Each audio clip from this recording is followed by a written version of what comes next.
Welcome back, everybody. We are joined today with Andy Sitison. He is a CTO and technology strategist who now focuses on the human side of digital transformation, using AI to help us thrive in a world of digital noise. Andy, thanks for being in the studio today. How are you? Wow, it's my pleasure.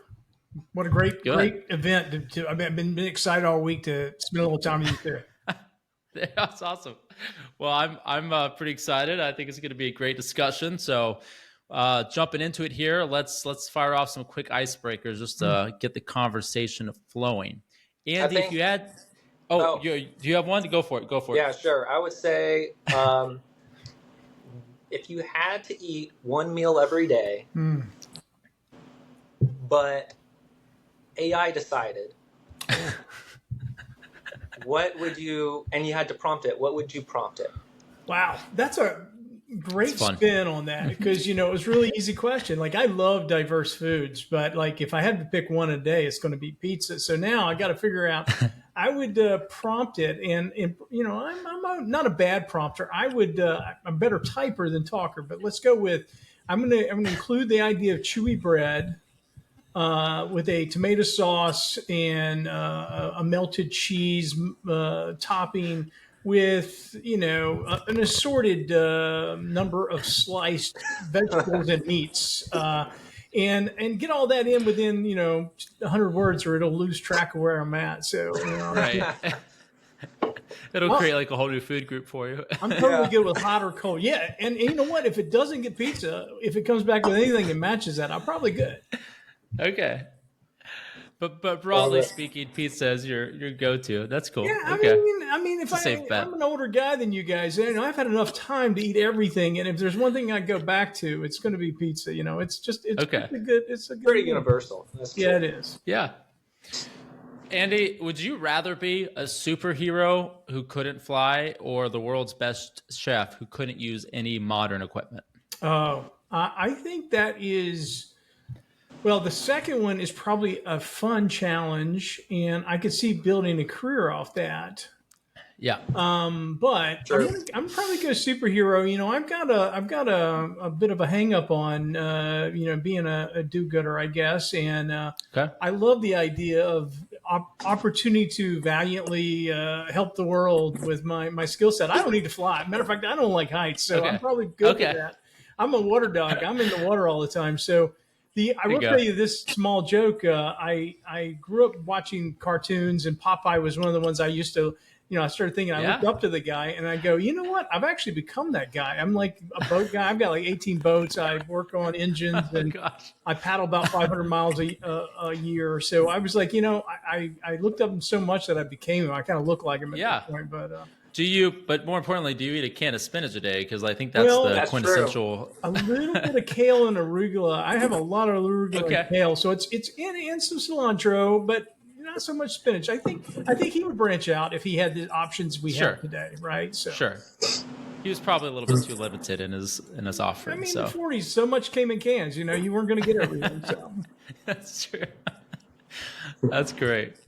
Good stuff. Good stuff. Well, hey, let's go ahead and jump into this, Andy. I want to ask about, starting off, you've been in the tech space for quite a while, right? Yes, I have. And I read that you went from, being in cloud data, big data, just in general for a long time.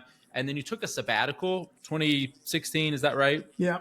So tell me about that. And was there a turning point for you either before, during, after that sabbatical that kind of you realize, hey, I need to shift my focus strictly from being in technology only, but also looking more into the human experience? Kind of walk us through a little bit of that development. So the career's really long, guys, and I like to say I look younger than I am. I don't know that I do, but the first 13 years was the first several startups that I didn't make my $40 million and retire early. 13 years of system integration work, going into big companies, Caterpillar, GE gas turbines, whatever, big metal companies, and helping them think about how to apply software. So it was people, process, and technology just over and over again. And you had you'd have a sales guy sell something, and you'd have a business guy buy it, and then you had the users. And not always were the users taken care of in that process, right? Somebody cut the Mm. scope and somebody didn't get the definition right. And you wouldn't sometimes learn, especially when you're young and learning this stuff, you wouldn't learn until you were in the training class that you completely missed it sometimes. Like you go in and you start training, and everybody's so angry that this isn't what they asked for. And so, a couple of those scar tissue moments, I learned a lot about people, process, and technology, how it had to live together, work together. And so I did that for a blast for 13, 14 years, traveling all over the eastern part of North Carolina, the United States. It's based out of North Carolina. And then I went over to a big corporate company, big high tech, and I was a business guy, so this was a kind of storage IT company, and they saw me and they're like, well, why don't you be our business app guy? And I'm like, oh, okay. And I did a lot of regulatory. So they were like, you're going to be our regulatory guy. I'm like, I'm not a regulatory. I've done some nuclear stuff. I've done some, new drug development work, but I was not a regulatory guy, but I was good enough for them. And I did that for a while. And then I kind of grew it from, Philadelphia to North Carolina to Florida to Texas had all Latin America for a while, and eventually took over the world. And, I was kind of the business app. I had Microsoft, Oracle, SAP relationships, and eventually ran a big piece of I ran their SAP solutions business. And that's about a $2.6 billion install for them. So it was a pretty big chunk of the business. And it was a blast. You were working with people all over the world, the biggest companies in the world. And at the time, this was just before, this is 2012, 2011, 2013. People were not into cloud yet. The big companies were like, well, we can't afford to go to cloud. And we were doing these solutioning workshops all over the world and showing them, hey, yeah, you spent 100 million or 2 billion on this deployment.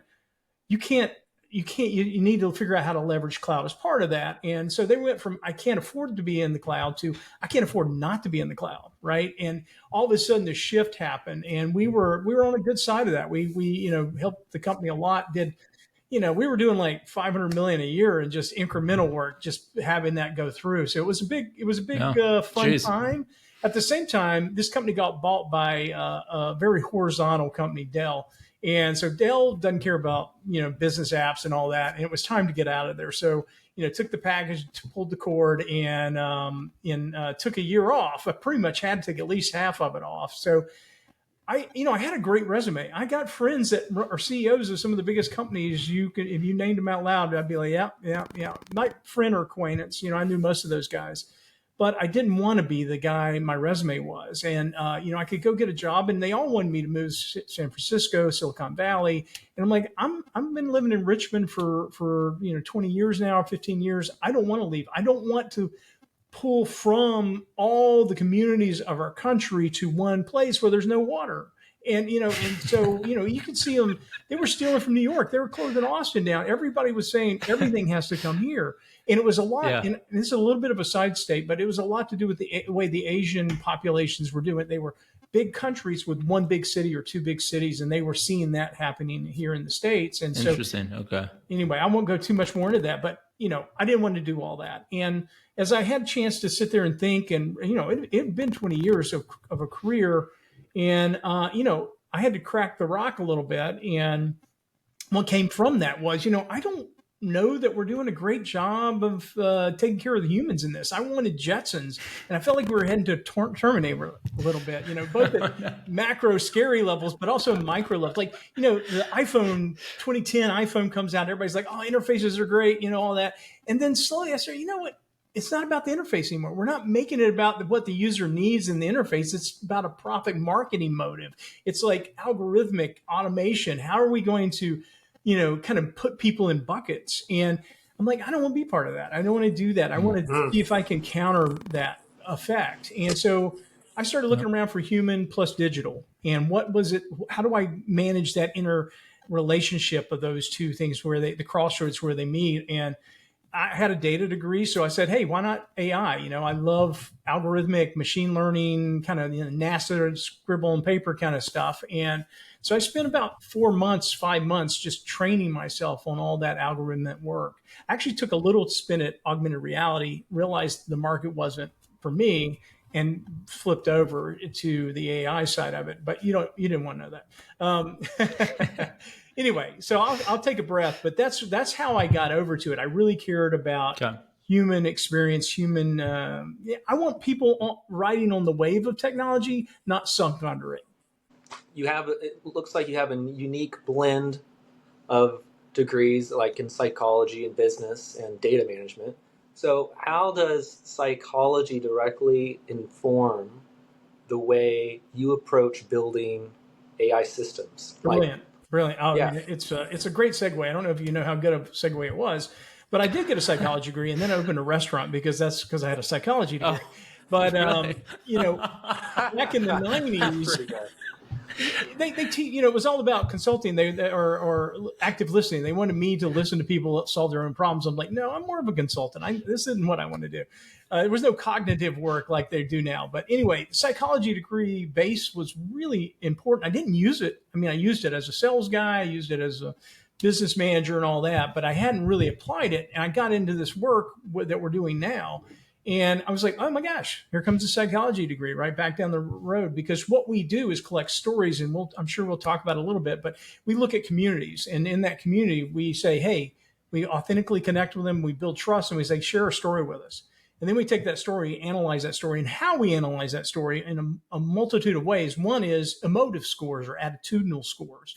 So I spent, when I started with this group, Share More Stories, I spent probably that first year doing a lot of case log, look back 100, 150 years of psychology, case log work, just to see where the world had gone, what we could do to measure. And, everything Myers-Briggs, Big Five, all these different techniques and tools that people have done, and said, you know what, we're not measuring the personality of these people, but we might be measuring the personality of a community. So we want to see if we can find what's happening in that community. Can we find joy? Can we find anxiety? Can we find neuroticism is the word. It's a kind of mental emotionality, if you will.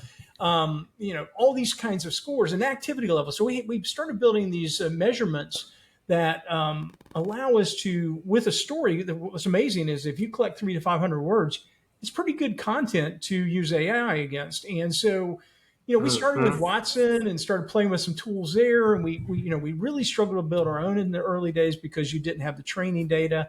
And then large language models came on the scene and changed the world for us, right? We were able to finally start to create our own domain specific solutions. I'm going to take a break and let you guys direct me. No, I mean, I feel like Sounds there's a good. lot of good stuff you can go into there. Go ahead, finish where you're going with that, because I have a couple different things on my mind Yeah, there. I was going to ask, how do you identify communities worth Mm. going after? Yeah, It's the ones people pay us to look at. I'm all Okay. seriousness. I'm just joking. that's fair. I'm joking. I'm not, right? Obviously, we're a startup and we want business. But we have built a relationship with, I'll tell you a couple of our customer stories, right? One of our big launching moments was starting to work with Virginia Tourism, and Virginia Tourism was launching the Harriet movie. So it was all about the Underground Railroad. And I will tell a story for them that, they were all sitting around a table getting ready, and they thoughtfully looked around the table and said, you know what, it's nothing but a bunch of old white people here. We can't do this. We have to go find partners that can help us understand what it means to be a minority in Virginia. And so they started this holistic rollout of like connecting in all sorts of ways. And it was very thoughtful and well done. One thing they did is connect with us. My partner and the founder is the CEO is a black man. So he's helped in various pro bono and stuff in the past. And so when we went into this, they said, hey, we want to talk to minority folks who travel to Virginia. It's a really interesting, lovely, great place to visit. And also, capital of the Confederacy and the place where slaves first were landed and the colonials landed here first, Jamestown. So we have this mixed history, and there's, a Confederate flag every 100 miles or so on the highway. So, there's all sorts of stuff to deal with. So we went out and we put forth an audience that we found an audience to talk to. We collected those stories in a trustworthy way. Matter of fact, we ran with a minority team to talk to them because we didn't want them to feel like they were in a white box or black box, that they were in, a comfortable box, that they could talk to the stories. We collected those stories, and it was just profound to study that work. And that's, everything from high joy. We found a lot of joy in all those stories, but we also found a lot of sadness. And one thing we do is not only do the analysis work and look for patterns in the complexity, we actually use quotes. And if we're going to use quotes, we get permission before we go into those stories and get that worked out. And so here you're Sure. bringing forward these stories of just sadness and profound moments that, like someone would travel the weekend and go to Virginia Beach and go to Kings Dominion or one of the local amusement parks, and then have a great weekend. And on the way out, Sunday at 4 o'clock, someone uses a racist slur at them with their two little kids there, and like it shuts the Mm. whole weekend down. It's just like Mm. it stinks. That you see the pain that these people try to avoid and still run into, like a fear of convenience stores, west of Charlottesville. And I won't go into more on this too far because I don't want to just spend the whole time there. But this work was really powerful. We also helped look at Asian American and Asian study of tourism here. They ended up winning. This is Virginia's for Lovers group. So if you might have heard that tagline before, this is the same Hmm. group. And they won a lot of Yep. national awards for their work. It wasn't just our research, but they took that research and they went forward with it and made all sorts of stuff happen, and got some acclaim for it, which was great. We also did a fair amount of tourism around the country associated from our reputation of that, but also working with Listen Ventures on, there's a published piece out about middle-aged women, life in the middle. It's not quite the name of it, but it's brilliant because you think about, if there's anybody more challenged than a middle-aged woman. She has the older family that's probably still around. She has kids that are in high school and college. She's got, her job. She's got her husband. She's got pets. There's nobody more connected to the goodness of our world and also dealing with the frantic of our world than a middle-aged woman. And so we got astounding stories from that work. And that was a great Mm. community to Mm. talk to. Again, we fed Listen Ventures that research. They've gone forward. There's a publication out there you can uh, look at. This is published. And right now we're working with the YMCA. They have a really strong connection. They say, if we're going to do this right and we're going to serve our customers right, we're going to serve our employees correctly too, right? We got to enable and empower our employees.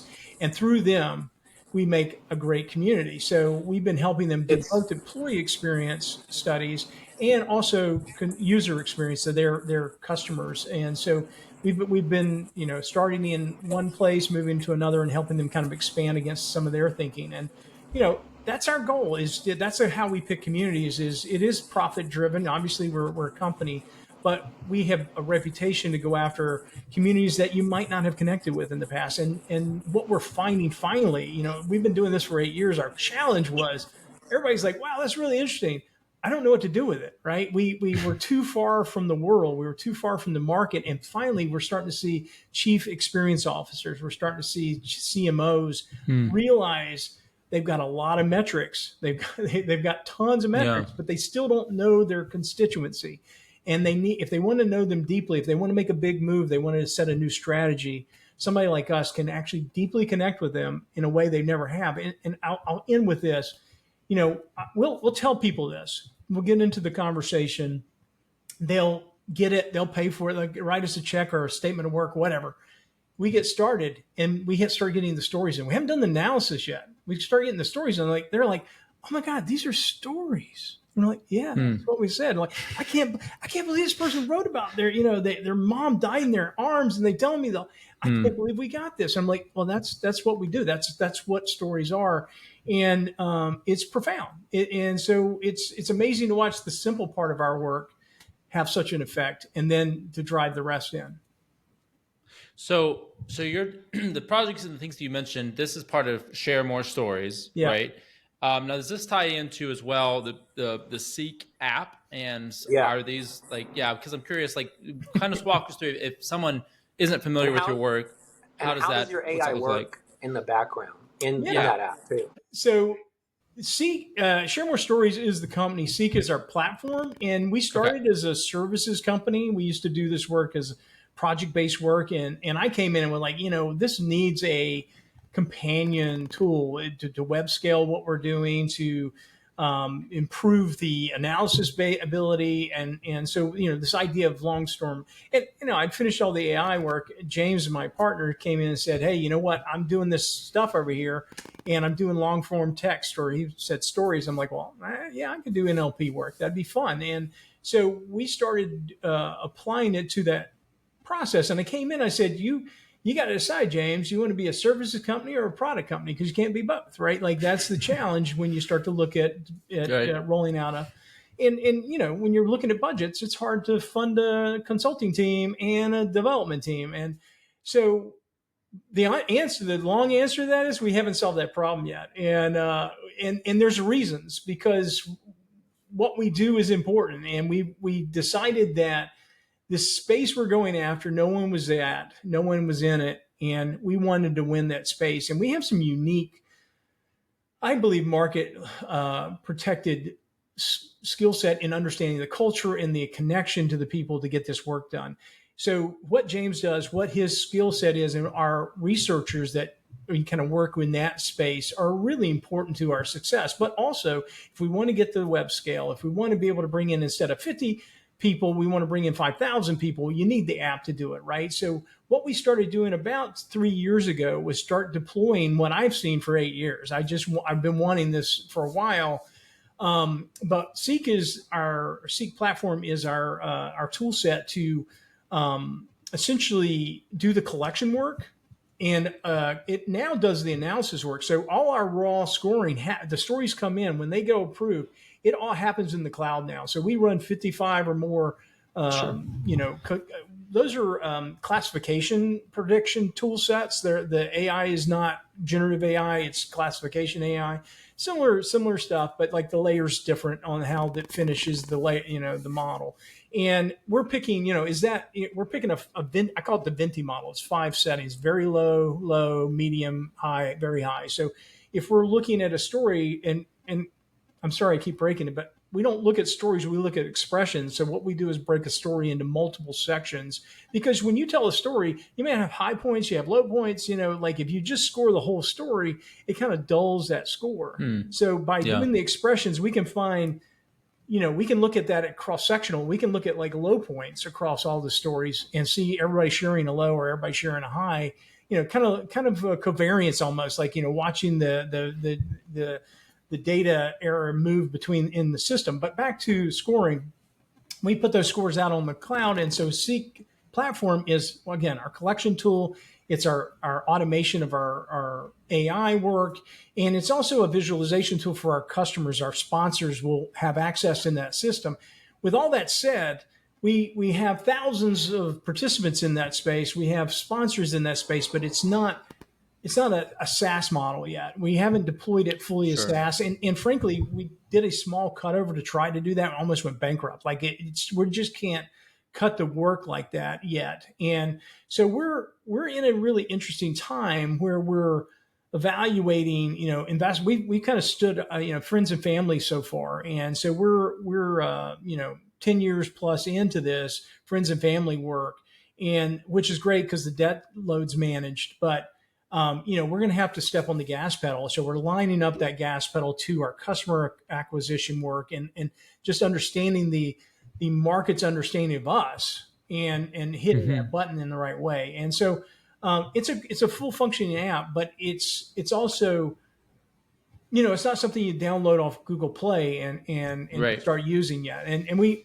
some people want it. Like we just rolled out audio recording and transcription as a second, like you can type, or now you can audio do this work. And so we've used it at conferences as kind of a casual collection tool. And so those are, we're adding those kinds of new techniques. So that's kind of the breakdown of Share More Stories and Seek, and why we're in the world. It's organic. That's what we're in the world we're in. I like so much about it, because if you look at the entrance of AI in the last couple of years, I'm using it in so many different ways every day, right? Like I'm very, very thankful for how many minor tasks that I don't have to worry about, or extra work that can be done through tools like ChatGPT and the like. So I'm very thankful for that. But I really appreciate that you are still leveraging that to amplify the individual experience, which I think is really, really cool. So I think it's a really impressive operation, and just even the ethos behind that of not losing sight of the overall human experience as we continue to expand. Because, there's going to be a point at which, like 20, 30 years from now, robots are going to do like all of the menial tasks, right? All the dishwashing, like all of the little things that we do. It's just going to get more and more offset to some realm of technology, I'm sure, eventually. You talk about the Jetsons, like that's definitely going to happen at some point. It has to get there. So to think of how can we retain something that isn't going to be, replaced by you can't actually replace human experience, but be able to codify that and actually share that with other people so that there's something meaningful there in terms of connection is really cool. What do you think, like just kind of wrapping up on that, what do you think, Andy, are going to be the biggest, I guess you'd say, like movers of the needle for you guys in getting a much broader entrance into the market, right? Because I know you talked about a couple different verticals. I know you're looking at moving from like a corporate setting over. It's not necessarily like an immediate app that somebody would just download off the street and take use of. But what would you see in like an ideal setting 5 years from now? How do you see some of those changes taking place and maybe it being more widely available? Yeah, to broader no markets? problem. And I did realize I missed something a minute ago about generative AI. If we want to come back, let me know, because I didn't answer your question, Eric. But we are using a lot of generative AI too. I didn't get into it. But to this question, what's interesting to me is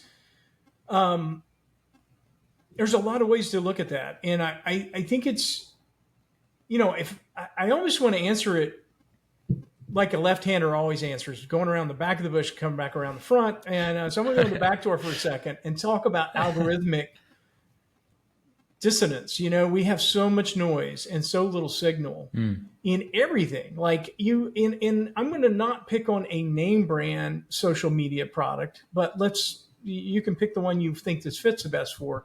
But there's so much of, if you go and search right now for someone in your hometown that whittles wooden birds, you're almost not going to find that.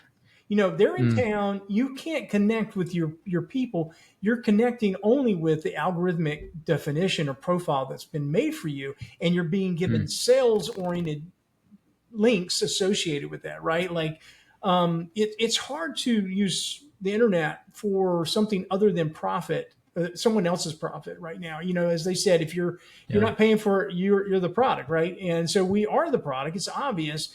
And like so much of these interfaces in social media today, you go into the space and you realize, you're like, hey, why do you keep throwing me in the John boat bucket or the fishing bucket or the kayaking bucket? Or, like I can't break through it. Like I'm also a history bucket. Okay, now I'm in the history bucket. I can't get out of the history bucket. Like, you're like, give me less, because I want diversity.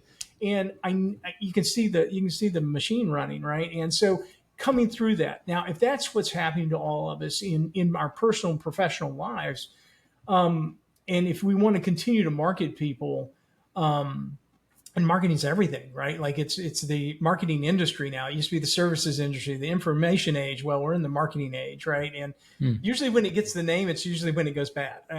So, I think marketing, people are going to want to be able to connect to people, and we're all feeling. Not only are we feeling as individuals or as business owners a challenge to connect with others. Our executives are too. And so I've worked in big companies. I've worked with, CIOs of, Fortune 100 companies. I know what big people think like.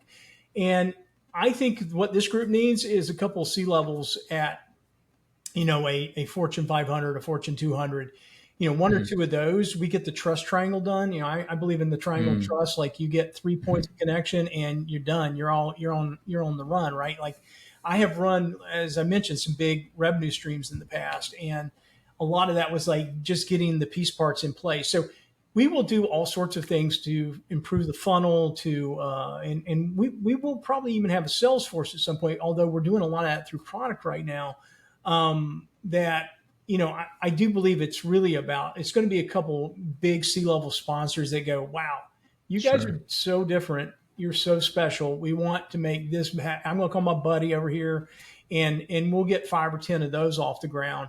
and the Yep. rest is history. And then it's just about doing a good job with it and making sure you don't lose your mind. And cash flow is always a challenge. Growth is a great the brilliance of growth is also the challenge of growth. Like if it comes too fast, you step on a gas pedal, and all of a sudden 6 months later you could be out of business because you just couldn't get the piece parts in place fast enough, right? So we've seen all those scenarios. Luckily, both James and I have been at it for a while. We're both old guys. Not he's the younger guy than me, but we've been through this, right? So we're trying to be good mentors for the people in the team and to be able to raise our tides associated with it.